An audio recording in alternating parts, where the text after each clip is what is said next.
Hi, in this problem, we're going to practice setting up a Markov chain by going fishing in this lake, which has n fish in it, some of which are green and the rest of the fish are blue.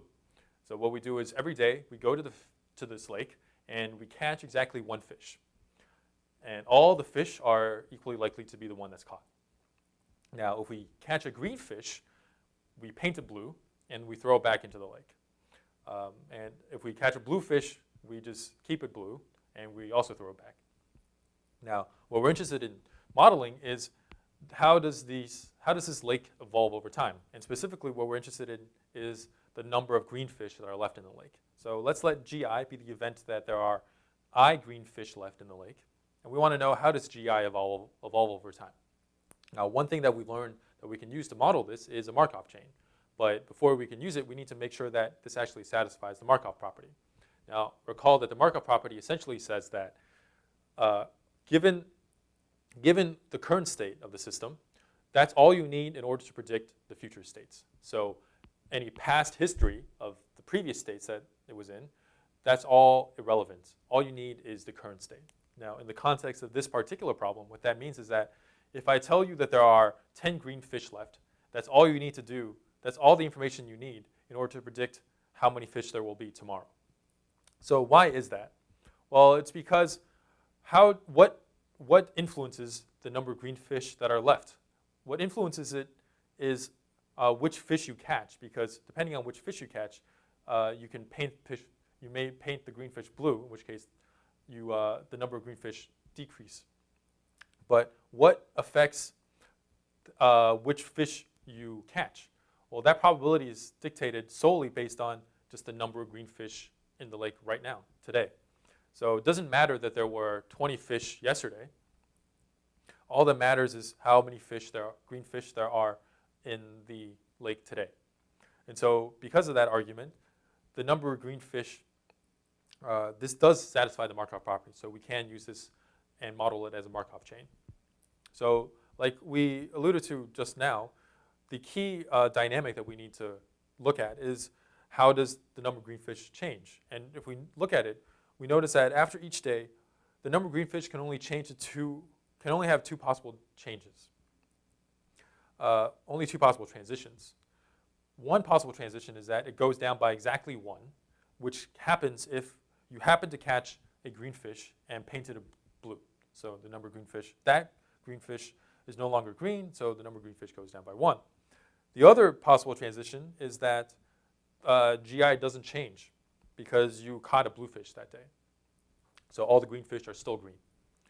So now, given that, let's see if we can come up with a Markov chain. So the first thing we've done is we've written out all the different states. Right? So this represents the number of green fish left in the lake. So there can be 0 green fish left, 1 green fish, all the way through n, which means that every single fish in the lake is green. Now we have the states. What we need to do now is to fill in the transition probabilities, which are the PIJs. And remember, the PIJ is the probability of transitioning from state I to state J in the next transition. So what that means in this context is, what's the probability that there will be J green fish tomorrow, given that there are I green fish today? Now, if we go back to our earlier argument, we see that for any given I, you can only transition to 2 possible J's. One of them is you stay at I because the number of green fish doesn't change because you caught a blue fish. And the other is that you go from I to I minus 1. The number of fish decreases by 1. The number of green fish decreases by 1. Now, what we need to do now is fill in what those probabilities are. So if J equals I, meaning that the number of green fish doesn't change, well, what's the probability that you have the same number of green fish tomorrow as you do today? Well, if you have I green fish today, that happens if you catch one of the n minus I blue fish. So what's the probability of catching one of the n minus I blue fish? Well, it's n minus I over n. Now, the other possible transition is you go from I to j equals I minus 1. So I goes down by 1. And that happens when you catch a green fish. So given that there are I green fish, what's the probability that you catch one of those? Well, it's going to be I over n. And finally, every other transition has 0 probability. All right, so now we can add those transitions onto our Markov chain. All right, so for example, we have these. So let's look at this general case I. So if your state I, you have I green fish left, you will transition to I minus 1 green fish left if that day you caught a green fish. And we said that that probability is I over n. And the self-transition probability is you caught a blue fish that day, so you still stay at I green fish. And that probability we said was n minus I over n. And now, it's helpful to verify that this formula works by looking at some cases where it's intuitive to calculate what these probabilities should be. So let's look at state n. That is a state where every single fish in the lake is green. So if every single fish in the lake is green, then no matter what fish you catch, it's going to be green. And you're going to paint it blue and return it. So you're going to go down, you're guaranteed to go down to n minus 1 green fish. And so this transition probability down to n minus 1 is guaranteed to be 1. And so the self-transition probability has to be 0. Now let's go back to our formula and verify that actually gives us the right value.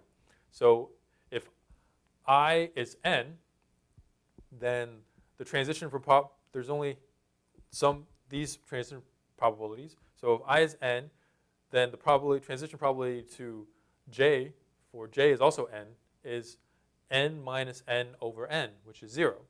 And that's exactly what we said. We argue that the self-transition probability should be 0. And also, if I is n,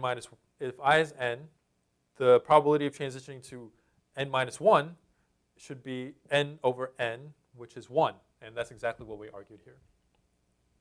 So it seems like these transition probabilities do make sense. And if we wanted to, we can fill in the rest of these. So for example, this would be 2 over n, 1 over n, n minus 1 over n, n minus 2 over n. And now let's also consider the case of state 0, which means that every single fish is blue. There are 0 green fish left. Well, if that's the case, then what's the probability of staying at 0? Well, that's n minus 0 over n is 1. Right? So the self-transition probability is 1. And that makes sense because if you have 0 green fish, there's no way to generate more green fish because you don't paint blue fish green. And so you're going to stay at 0 green fish forever. All right, so we've characterized the entire Markov chain now. And so now let's just answer some simple questions about this. So the problem asks us to identify what are the recurrent and transient states. So remember that recurrent state means that if you start out at that state, no matter where you go, what other states you end up at, there is some positive probability path that will take you back to your original state. And transient state, if you're not recurrent, then you're transient, which means that if you're transient, if you start out at the transient state, there is some other state that you can go to from which there's no way to come back to the original transient state. All right, so now let's look at this and see which states are recurrent, which are transient. We can fill this in more.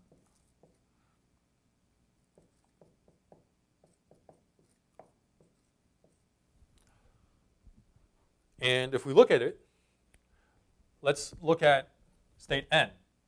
Well, we're guaranteed to go from state n to state n minus 1. And once we're in state n minus 1, there's no way for us to go back to state n because we can't generate more green fish. And so n is transient. And similarly, we can use the same argument to show that everything from 1 through n, all of these states are transient for the same reason, because there's no way to generate more green fish. And so the chain can only stay at a given state or go down 1. And so it always goes down. It can only go left, and it can never go right. So once you leave a certain state, there's no way to come back. And so states 1 through n are all transient, and 0 is the only recurrent state. because, well, 0, the only place you go from 0 is itself. So you always stay at 0. And in fact, 0 is not only recurrent, it's absorbing, because every single other state, no matter where you start out at, you will always end up at 0. All right, so this was just an example of how to set up a Markov chain. You just think about the dynamics of what's going on and make sure that it satisfies the Markov property. Then figure out what all the states are and calculate all the transition probabilities. And once you have that, you've specified your Markov chain and you can answer some interesting questions. And so I hope that was helpful, and see you next time.